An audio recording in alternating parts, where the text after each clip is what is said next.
Hoje iremos fazer um grande mapa mental, um grande esquema sobre a membrana plasmática. Por isso, não deixe de compartilhar esse vídeo com seus amigos da área da saúde ou com aqueles que irão fazer a prova do vestibular ou a prova do Enem. A primeira coisa que a gente precisa pensar em relação à membrana plasmática está associado às suas funções. Então, para que de fato serve a nossa membrana plasmática? Uma primeira função aqui que deveria chamar a nossa atenção está atrelada ao evento de delimitação. E o que seria essa delimitação? A membrana vai delimitar a célula em termos de ambiente extracelular e vai determinar aquilo que é o ambiente intracelular.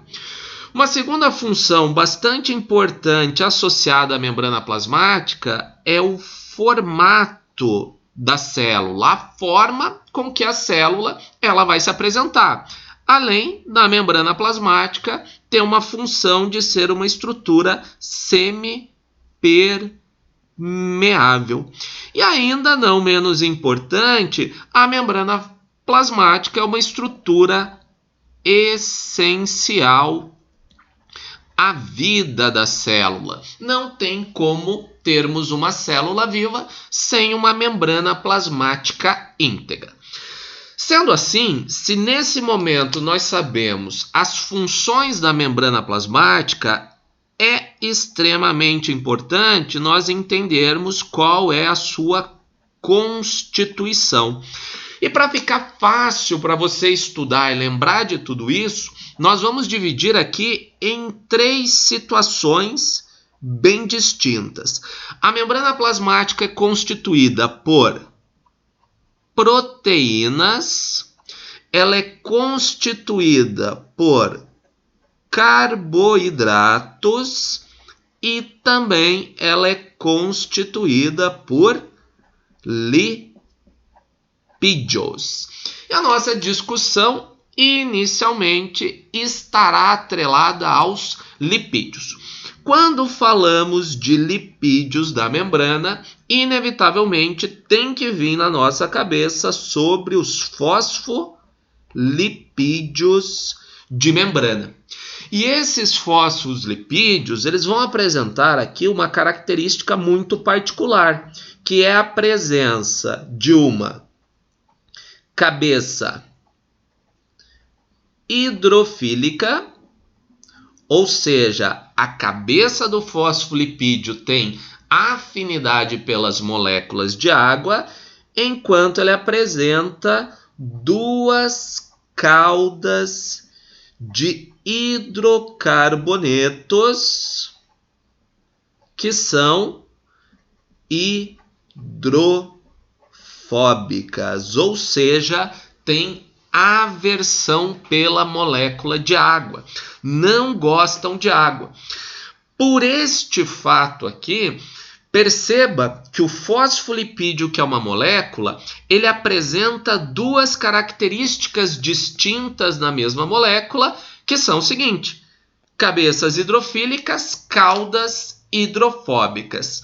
Este fato, essas 2 características distintas, faz com que o fosfolipídio tenha a denominação de molécula anfipática, o que é uma característica bastante importante em relação aos fosfolipídios. E pelo fato de ele ser uma molécula anfipática, isso vai nos demonstrar a seguinte situação, que a formação da bicamada lipídica ela ocorre justamente pelo fato dos fosfolipídios serem moléculas anfipáticas, bicamada lipídica. Então o que a gente precisa prestar atenção aqui? Nós temos a presença de água tanto no ambiente extracelular quanto a presença de água no ambiente intracelular. Para garantir que as cabeças dos fosfolipídios fiquem em contato com a água e as caudas não, pelo fato de eles serem moléculas anfipáticas, é que nós temos a formação da bicamada lipídica. Esta formação da bicamada lipídica é uma condição considerada de energeticamente favorável.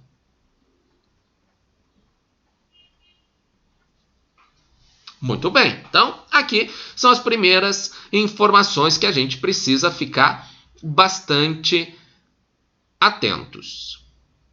Outra situação, outra condição bastante importante da bicamada lipídica é que ela tem propriedade de autosselamento. E essa propriedade aqui de autosselamento da membrana é justamente para garantir com que as cabeças fiquem em contato com a água e as caudas não fiquem em contato com a água. Seguindo nessa nossa explicação, os fosfolipídios eles se apresentam em 4 tipos diferentes de fosfolipídios. E esses 4 tipos diferentes vão receber a seguinte denominação.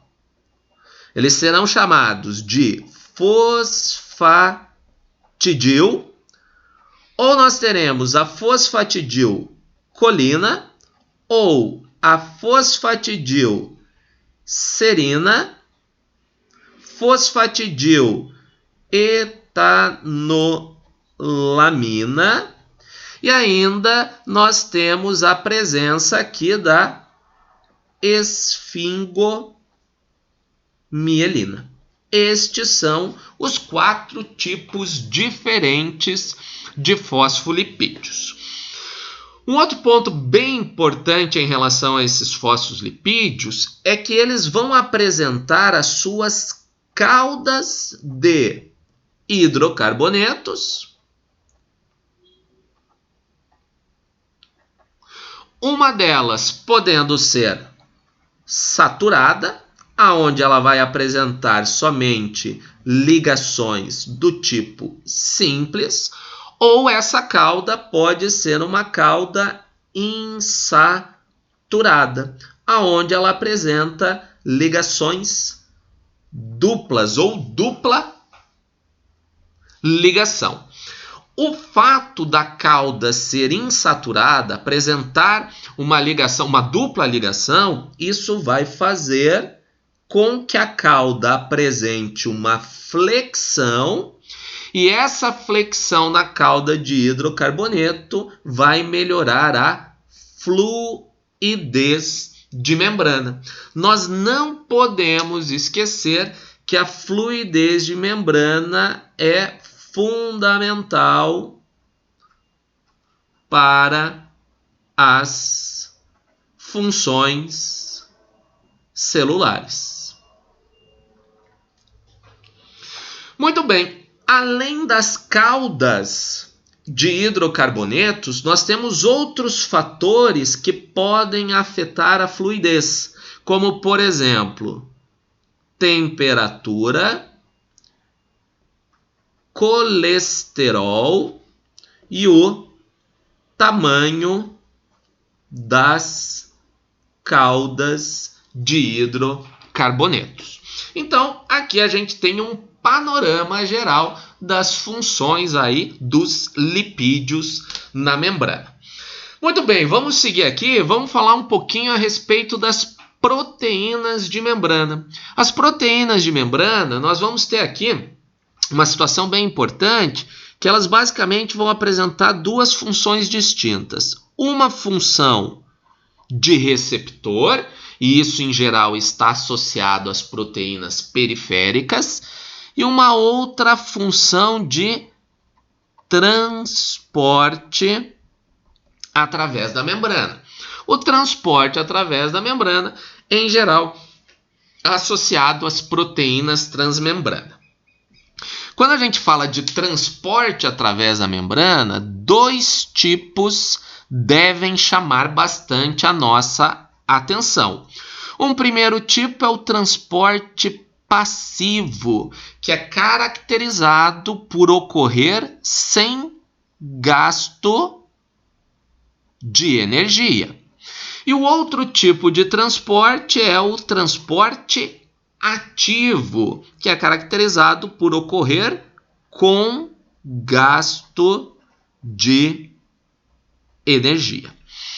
Os representantes, os exemplos de transporte passivo aqui, nós poderíamos pensar na osmose, e sempre que se fala em osmose, a gente precisa pensar no transporte da água. A água sendo transportada para dentro ou para fora da célula. Lembrando que o transporte da água é influenciado por alguns gradientes, como, por exemplo, gradientes de proteínas, gradientes de glicose e o gradiente de sódio. Além da osmose, um outro exemplo de transporte passivo é a difusão. Em termos de difusão, nós temos aquilo que é chamado de difusão simples, onde as moléculas atravessam livremente a membrana plasmática, ou ainda temos a difusão facilitada. A difusão facilitada ou vai ser facilitada por uma proteína canal ou facilitada por uma proteína carreadora. Legal. Em relação ao transporte ativo, nós temos um exemplo clássico aqui, atrelado a bomba, sódio e potássio. Mas não temos somente a bomba sódio e potássio, né? Nós temos aqui outras bombas, como, por exemplo, bomba de cálcio, bomba de hidrogênio. Então, aqui está um exemplo para nós de transportes ativos. Os carboidratos de membrana, nós vamos ter aqui alguns representantes desses carboidratos de membrana. Quem são os representantes de carboidratos de membrana?